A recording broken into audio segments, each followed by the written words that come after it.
Subscribe करें और bell दबाएं ताकि कोई खबर रह न जाए।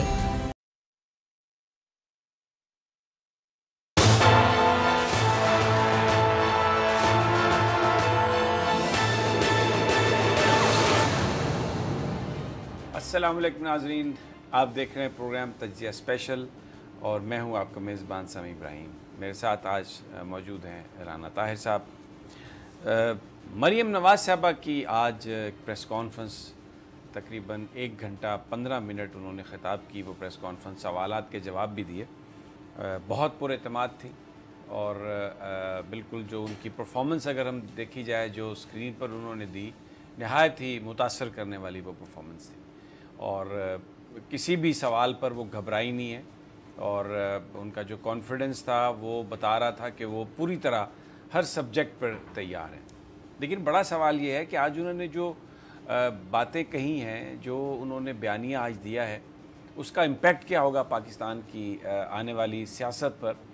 और मियां नवाज शरीफ साहब जो इस वक्त सुप्रीम कोर्ट के फ़ैसले के बाद कोट लखपत जेल में हैं, अब मरियम नवाज़ साहबा ने जो और बहुत सारी बातें कही हैं वो सारी हम आज डिस्कस करेंगे, उनकी गुफ्तगू के हिस्से आपको सुनवा के कि क्या वो मैसेज देना चाह रही थी और क्या वो करना चाह रही हैं। थोड़ा सा अंदाज़ा हो रहा है आज की प्रेस कॉन्फ्रेंस से। तो उन्होंने जो भी आज सारी जो गुफ्तगू की, जिस तरीके से भी उन्होंने अपना बयानिया पेश किया, एक बड़ा सवाल ये है कि उसका ज़्यादा फ़ायदा किसको होगा और ज़्यादा नुकसान किसको होगा। मैं टीवी टॉक शोज़ और अखबार जो इस वक्त जो बुलेटिन्स थे मैंने उनको मॉनिटर किया, जो मुख्तलिफ़ एक्सपर्ट्स ने जो गुफ्तगू की है उससे तब पूरे पाकिस्तान में ये बात चल रही है कि जी वो शहबाज शरीफ साहब के ख़िलाफ़ उन्होंने प्रेस कॉन्फ्रेंस कर दी है और अब जनाब शहबाज शरीफ साहब क्या करेंगे और मुस्लिम लीग नून 2 धड़ों में बट गई है। हो सकता है बज़ाहिर ऐसा नज़र आ रहा हो और आगे जाके बज़ाहिर मुस्लिम लीग नून के 2 कैंप्स आपको नज़र आएँ कि एक शहबाज शरीफ साहब का और एक मरियम साहबा का। लेकिन एक और चीज़ जो सबसे अहम है जिसको लोग भूल रहे हैं, ये जो उन्होंने कहा मरियम साहबा ने कि मजाक के मईशत होगा जो मिसाके मईशत है, ये जो बात है ये कोई शहबाज शरीफ साहब ने शुरू नहीं की। मैं आपको वो गुफ्तगू सुनवाता हूँ जनाब आसिफ अली जरदारी साहब की, फिर उसके बाद आप फैसला कीजिएगा कि आज की ये जो प्रेस कॉन्फ्रेंस है इसका क्या मैसेज है।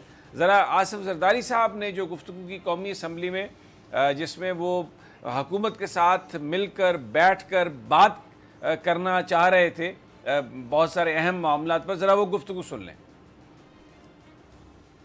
3-4 प्रायोरिटी पोजीशंस हैं, 3-4 प्रायोरिटी सब्जेक्ट्स हैं जिस पे अपोजिशन और हुकूमत हम साथ बैठ जाते हैं। हमें कोई इशू नहीं इस बात का, इसमें हमें कोई इख्तिलाफ नहीं है और साथ बैठ के एक पॉलिसी, इकोनॉमिक पॉलिसी पे हम बात कर लेते हैं। इकोनॉमिक पॉलिसी पे हम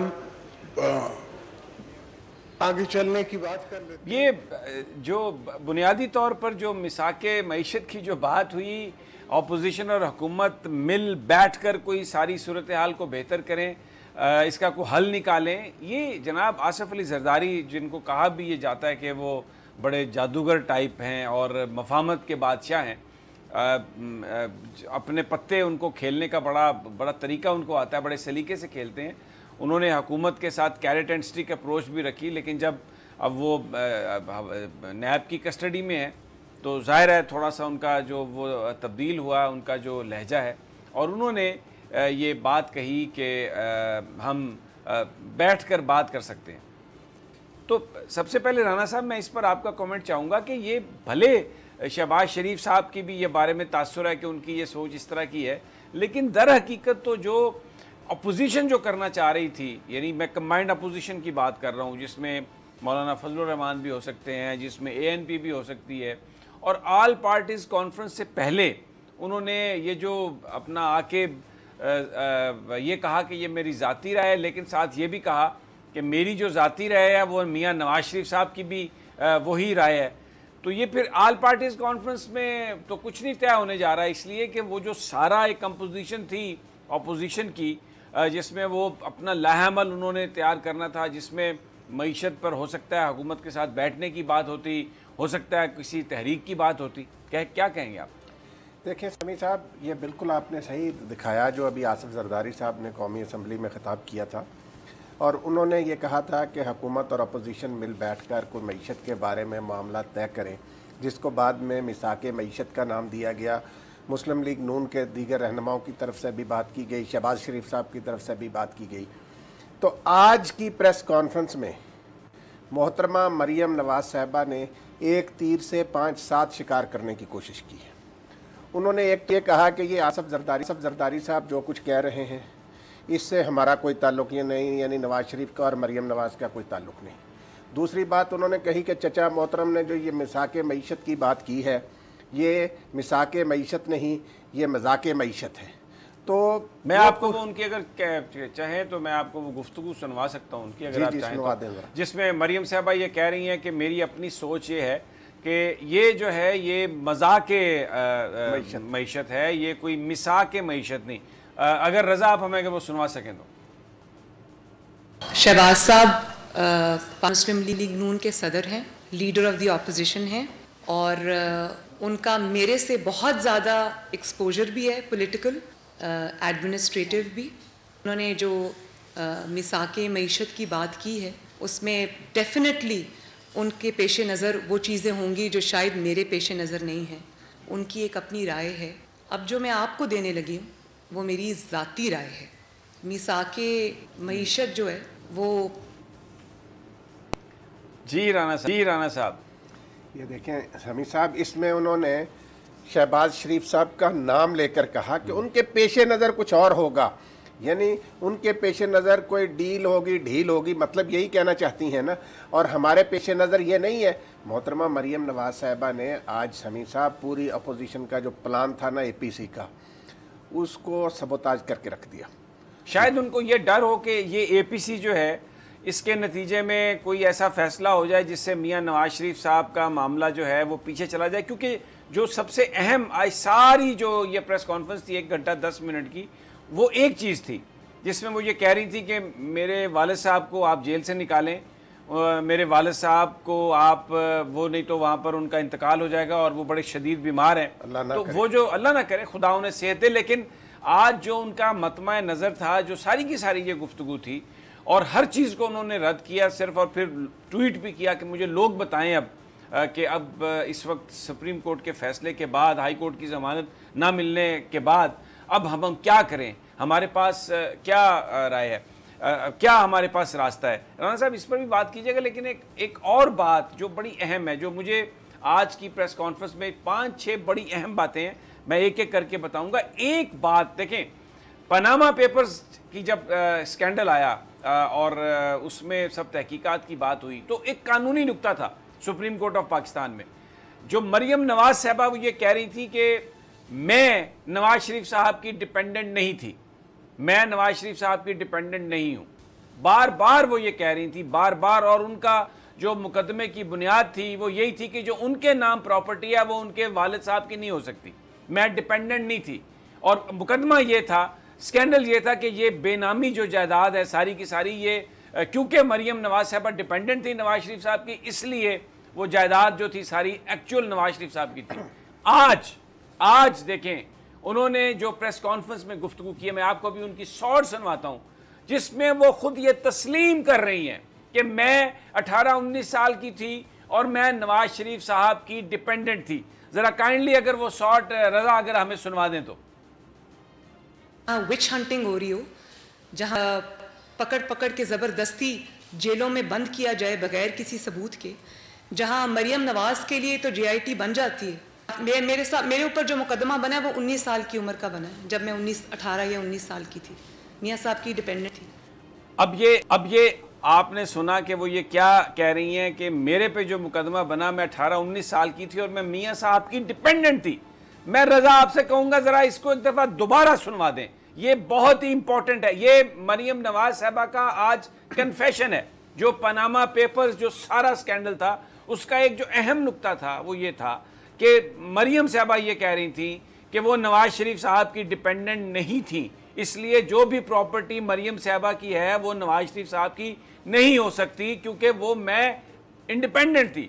आज ज़रा उनकी फिर दोबारा ये अगर रज़ा आप सुना दें ये बात जिसमें वो कह रही हैं कि मैं 18-19 साल की थी और मैं डिपेंडेंट थी मियां नवाज शरीफ साहब की। जहां विच हंटिंग हो रही हो, पकड़ पकड़ के ज़बरदस्ती जेलों में बंद किया जाए बगैर किसी सबूत के, जहां मरियम नवाज के लिए तो JIT बन जाती है। मेरे ऊपर जो मुकदमा बना है वो 19 साल की उम्र का बना है, जब मैं 18 या 19 साल की थी। मियाँ साहब की डिपेंडेंट थी। अब आप ये राना साहब ये देखें, सच जो है वो निकल आता है। अब आज मरियम नवाज साहबा बड़ी अच्छी उन्होंने प्रेस कॉन्फ्रेंस की, बहुत ही इत्मीनान से उन्होंने जवाब दिए हर चीज़ के, लेकिन सच जो है वो मुंह से आ जाता है। आज वो तस्लीम कर रही हैं इस बात को कि मैं डिपेंडेंट थी मियां नवाज शरीफ साहब की। समीन साहब देखें, सियाने कहते हैं कि सच छुपाए नहीं छुपता। तो आज वही हुआ कि मोहतरमा मरियम नवाज साहबा ने जो पनामा के हवाले से उनका अपना मौक़िफ़ था और उनके वालिद मोहतरम जनाब नवाज शरीफ साहब का मौक़िफ़ था कि ये बच्चे मेरे डिपेंडेंट नहीं, आज मरियम नवाज साहबा ने ख़ुद उस बात की तस्दीक कर दी। वो देखें, वो जो इनके भाई हैं वो तो इनसे छोटे हैं, तो वो तो फिर पक्के डिपेंडेंट थे। तो बात समी साहब सीधी है कि आज की प्रेस कॉन्फ्रेंस जो थी ना, मेरी राय में ये एक मायूसी की अलामत थी।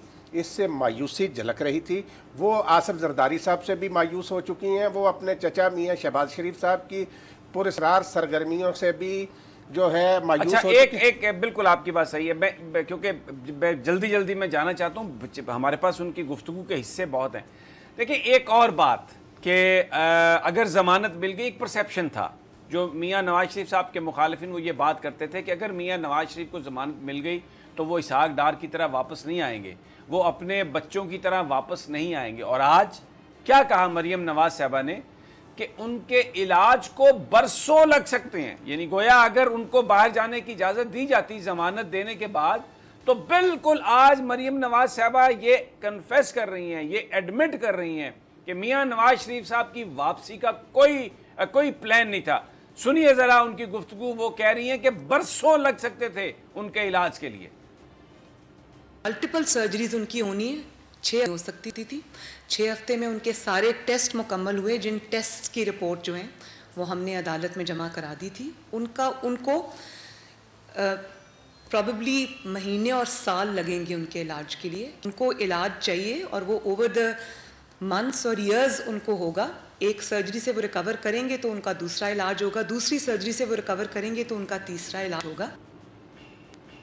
यानी जो उन्होंने प्लान बताया है कि एक सर्जरी होगी उससे वो रिकवर होंगे, फिर दूसरी सर्जरी होगी उससे रिकवर होंगे, फिर तीसरी सर्जरी होगी उससे रिकवर होंगे, लेकिन अगर उन्हें प्राइम मिनिस्टर भी बना दिया जाए तो किसी सर्जरी की ज़रूरत नहीं है।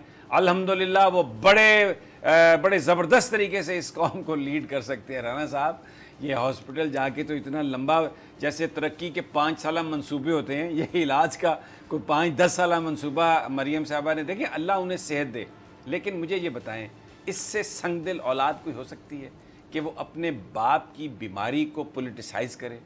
अपना बाप जो बयानिया जो वो दे रहे हैं, ताकत का बयानिया, ललकारने का बयानिया, साथ मर्द हुर जनाब परवेज़ रशीद साहब बैठे थे जिन्होंने घेर घार के मरियम नवाज साहबा को और नवाज शरीफ साहब को उस कुएँ में धकेला। और इस वक्त जो भी आज बहुत सारे लोग ये बिलीव करते हैं कि जो कुछ भी आज हो रहा है इस ख़ानदान के साथ, उसमें परवेज़ रशीद साहब की जो सोच है उसका बड़ा अमल दखल है। और मरियम साहबा क्योंकि उनकी टॉर्च बेरर बन गई और उन्होंने भी नवाज शरीफ साहब को उसी तरफ धकेला। तो मुझे ये बताइए कि ये इतने बरसों का इलाज का मंसूबा ये क्या कह रही थी आज के बिल्कुल मेडिकली अनफिट हो चुके हैं मियाँ नवाज शरीफ साहब? पार्टी को कैसे लीड करते हैं एक आदमी अगर उसको कई साल चाहिए, एक सर्जरी, दूसरी सर्जरी, तीसरी सर्जरी, चौथी सर्जरी? शमी साहब ये देखें, मैं वही तो सोच रहा था कि ये मोहतरमा मरियम नवाज साहबा आज क्या बातें कर रही हैं। उनकी हर बात दूसरी बात से, एक तरफ तो वो कहती हैं कि फ़ैसले नवाज शरीफ करते हैं, हतमी फ़ैसले। अब एक शख्स जो इतना बीमार है, वो बेचारा शरीफ आदमी, उसको अपने इलाज की ज़रूरत है या वो सियासी फ़ैसले इनके लिए करे? आपने बिल्कुल दुरुस्त कहा, और ये मेरी भी राय यही है कि मियाँ नवाज शरीफ साहब के साथ आज जो कुछ हो रहा है, आज वो जो कोट लखपत जेल में बंद हैं, वो जिस तरीके से वजारत उज़्मा से फ़ारग हुए, उसमें और बातों के अलावा सबसे ज़्यादा दखल मोहतरमा मरियम नवाज साहबा की है, बातों का है, और साथ उनके जो परवेज रशीद जी जी बिल्कुल उनके मुशीर थे। राना साहब एक और बात, जो एक बयानिया जिसको इन्होंने तरतीब दिया है, जिसमें ये पाकिस्तान के इदारों को बुरा भला कहते हैं, पाकिस्तान की फ़ौज को बुरा भला कहते हैं। मैं आपको एक गुफ्तगू उनकी सुनवाना चाहता हूँ जो उन्होंने आज कही ISI और MI के बारे में, पाकिस्तान की एजेंसीज़ के बारे में। क्या कह रही हैं वो? कह ये रही हैं कि इन एजेंसीज़ को नहीं बनना चाहिए किसी कमीशन का हिस्सा, किसी इन्वेस्टिगेशन का हिस्सा। मुझे ये बात बताएं कि क्या आईने पाकिस्तान ये इजाज़त देता है किसी एजेंसी को कि अगर प्राइम मिनिस्टर उनको किसी चीज़ के लिए कहें, अगर हुकूमत किसी भी गवर्नमेंट के किसी भी इदारे को, चाहे वो फ़ौज हो, चाहे वो कोई इंटेलिजेंस एजेंसी हो, तो वो आगे प्राइम मिनिस्टर को डिसोबे करें? पहले ज़रा ये गुफ्तगू सुन लें जो उन्होंने कहा कि नैब और ISI और MI क्यों इस कमीशन का हिस्सा बनेंगी और इस खराफात में उनको खुद पढ़ना नहीं चाहिए। ज़रा सुनिए। जो कॉन्स्टिट्यूशन है उसमें नैब को शामिल करना क्या मैसेज दे रहा है भाई? नैब तो इंडिपेंडेंट अदारा नहीं है। ये और बात है कि आप कहते हैं कि मैंने तो मुकदमे नहीं बनाए, वो तो नैब ने बनाए हैं, लेकिन आपका एक वजीर आके टीवी पे कहता है कि जी हमने बनाए हैं, नैब ने तो नहीं बनाए। तो उस नैब को आप शामिल कर रहे हैं, उसमें आप इंटेलिजेंस एजेंसीज को शामिल कर रहे हैं। ISI का क्या काम है उसमें MI का क्या काम है? क्यों आप ऐसे इदारों को मुतनाज़े बना रहे हैं? और ISI और MI को भी इन खराफात से दूर रहना चाहिए। ये जो पॉलिटिकल डिवीजन क्रिएट कर रहे हैं, इससे दूर रहना चाहिए। राना साहब वो कह रही हैं ISI और MI को इससे दूर रहना चाहिए, यानी वो क्या कह रही हैं कि वज़ीर आज़म अगर कोई कमीशन बना रहे हैं उसमें ISI और MI का कोई बंदा शामिल हो रहा है उसमें, तो एजेंसीज को वज़ीर आज़म साहब को इनकार कर देना चाहिए। इसको क्या कहते हैं कि ये इदारों को उकसा रही हैं, बगावत पर उकसा रही हैं? क्या है ये समीर साहब इन्होंने बहुत ख़तरनाक बात की है मरियम नवाज साहबा ने। आप देखें इसी प्रेस कॉन्फ्रेंस में ये ISI और MI के हवाले से आप मुझे बताएं समीर साहब कि जैसे अच्छा मैं वो पहले आपको सुनवा देता हूँ जिस गुफ्तगू का आप ये बात कर रहे हैं। देखिए इन्होंने जो आज फिर ये इल्ज़ाम लगाया पाकिस्तान की एजेंसीज पर कि उन्होंने इनकी विच हंटिंग की है। इन्होंने ये कहा कि ISI के जो रिटायर्ड ऑफिसर्स थे वो सारे सवालात को लीड कर रहे थे, वो जो JIT जो बनाई गई थी, और वो JIT supreme court of Pakistan के हुक्म पर बनाई गई थी। हमारे दोस्त मंसूर अली खान साहब से आज एक मकालमे में मरियम नवाज साहबा ने उनको एंगेज किया। मुझे नहीं समझ आई कि मंसूर अली खान साहब ये बात क्यों नहीं कर सके उनके सामने, क्योंकि उन्होंने पूछा मरियम, पहले ये गुफ्तगू सुन लें फिर मैं आपको उसका पूरे किस्से पर बात करता हूँ। नवाज के लिए JIT बन सकती है, वो ISI और MI के सामने पेश हो सकती है। आपको पता है ना कि मैं जब JIT में गई थी उसमें बाकी तो सारे डमीज बैठे हुए थे। मेरे से ज़्यादा सवाल ISI के रिटायर्ड अफसर ने किए, सब JIT को वो लीड कर रहे थे। अब वो कह रही हैं कि बाकी सब डमीज थे, JIT को लीड ISI कर रही थी। क्या वो कह रहे हैं कि जो फाइंडिंग्स थी वो सारी की सारी बेसिकली कहने का मकसद और मुद्दा ये था कि फौज ने सब कुछ किया। इसी मौके पर मंसूर अली खान साहब ने उनसे एक सवाल किया कि आप फिर वही बयानात आप दे रहे हैं। मेरा ख्याल है कि मंसूर अली खान साहब थे, जो मुझे नज़र नहीं आ रही थी शक्ल, लेकिन but this is what I heard. लेकिन उन्होंने ये कहा कि आप बताएं मुझे कि क्या MI और ISI को इसमें होना चाहिए था। बात यह है कि वो इसमें किसी जर्नलिस्ट या नवाज शरीफ साहब की ख्वाहिश का ताल्लुक नहीं है। वो सुप्रीम कोर्ट ऑफ पाकिस्तान ने JIT बनाई थी, उसमें ISI और MI के मेंबर्स को शामिल करना सुप्रीम कोर्ट ऑफ पाकिस्तान का ऑर्डर था। पाकिस्तान का आइन ये कहता है कि पाकिस्तान के तमाम इदारे पाबंद हैं इस बात के कि अगर सुप्रीम कोर्ट उन्हें डिस्पेंसेशन ऑफ जस्टिस के लिए अपनी एड में बुलाए तो वो पाबंद है इस बात के कि वो वहां पर जाकर सुप्रीम कोर्ट की अहकामात की तामील करेंगे। मुझे नहीं समझ आई कि वो मंसूर साहब थे या कोई और जर्नलिस्ट, उन्होंने ये बात क्यों नहीं की। ये कुछ जाती ख्वाहिशात की बात नहीं है मरियम नवाज साहबा की या नवाज शरीफ साहब की या समी इब्राहिम की कि जी वो आए और वो ना आए। सुप्रीम कोर्ट ऑफ पाकिस्तान ने वो JIT बनाई थी, पाकिस्तान के जजेस ने, सुप्रीम कोर्ट एपेक्स कोर्ट ने। राना साहब तो उसमें अब मुझे ये बताएं, ये फिर वही बयानिया पाकिस्तान की फौज को हिट करने का, और वो मुझे नहीं समझ आई कि वो जो सहाफ़ी थे वो मंसूर अली खान या कोई और, वो ये क्योंकि ये तो सुप्रीम कोर्ट के हुक्म पर JIT बनी है, किसी की ख्वाहिश से तो नहीं बनी। अमीर साहब, ये बिल्कुल आप सही फरमा रहे हैं। बात भाईजान सीधी सीधी है। मेरी राय में मरियम नवाज साहिबा आइन से बगावत की मुर्तकब हो रही थी इस प्रेस कॉन्फ्रेंस में। आईने पाकिस्तान कहता है कि तमाम इदारे सुप्रीम कोर्ट के हुक्म के पाबंद हैं। आपने बिल्कुल सही कहा। ये JIT को इमरान खान ने, उस वक्त तो वो अपोजिशन में थे जब ये JIT बनी, तो उस JIT की तश्कील सुप्रीम कोर्ट के हुक्म के मुताबिक हुई। आसिफ जरदारी की जो JIT है वो भी सुप्रीम कोर्ट ने बनाई। तो ये कहना कि जी ये क्यों उसमें आते हैं, ये सुप्रीम कोर्ट के अहकामात पर इदारों को कह रही अमल ना करें। ये मोहतरमा मरियम नवाज साहबा इधर ले जाना चाहती हैं। मजाक के अंदाज में उससे पूछ रही हैं सहाफ़ी से कि आप बताइए, अगर मैं आपको इकोनॉमिक प्लान की बात कहूँ तो फिर पाकिस्तान की फ़ौज एक इदारा है। पाकिस्तान की एजेंसीज जो हैं वो एक इदारे की सी उनकी हैसियत है। कोई भी चीज़ या कोई भी अगर उनको टास्क दिया जाता है तो उसकी बाकायदा वो इंस्टीट्यूशन है, बाकायदा रिसर्च है, जिसके बाद वो किसी कंक्लूजन पर पहुंचते हैं। लेकिन आज जिस तरह एक इंतहाई एक बुरे लहजे में वो मुखातिब कर रही थी, बात कर रही थी इस तरह की, बहुत मुझे अफसोस हो रहा था। मैं यहाँ पर ब्रेक लेता हूँ, लेकिन जब ब्रेक से वापस आता हूँ तो एक और बात कही उन्होंने, पाकिस्तान की फ़ौज को निशाना बनाया ये कहकर कि ये ना नवाज शरीफ मुर्सी नहीं है और ये मिस्र नहीं है। लेकिन मैं मरियम नवाज साहबा को बताऊंगा ब्रेक से आने के बाद कि मुर्सी किस शख्सियत का नाम था, वो कौन था, और आपके वालिद साहब का उनसे क्या आप कंपैरिजन करना चाह रही हैं। लेकिन ये सब कुछ एक ब्रेक के बाद।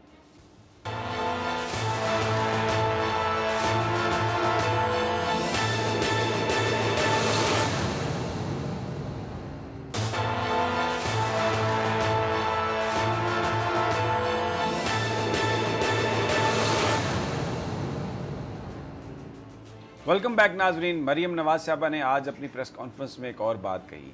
उन्होंने कहा कि नवाज शरीफ मुर्सी नहीं है और ना ही पाकिस्तान मिस्र नहीं है और ना ही हम नवाज शरीफ को मुर्सी बनने देंगे।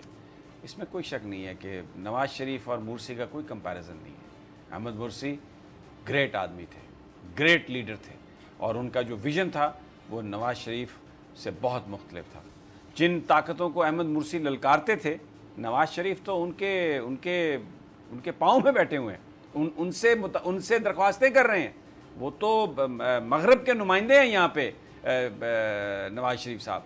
मुर्सी क्या थे, ज़रा आपको एक ये वीडियो दिखाते हैं, उसमें उनके भी खिताबात हैं और दूसरे लोगों के भी, जिससे आपको अंदाज़ा हो कि वो सोचते क्या थे, और फिर आप खुद कंपैरिजन करें कि ये नवाज शरीफ साहब वाकई सही कह रही हैं आप मरियम साहबा, नवाज शरीफ कभी मुर्सी नहीं बन सकते।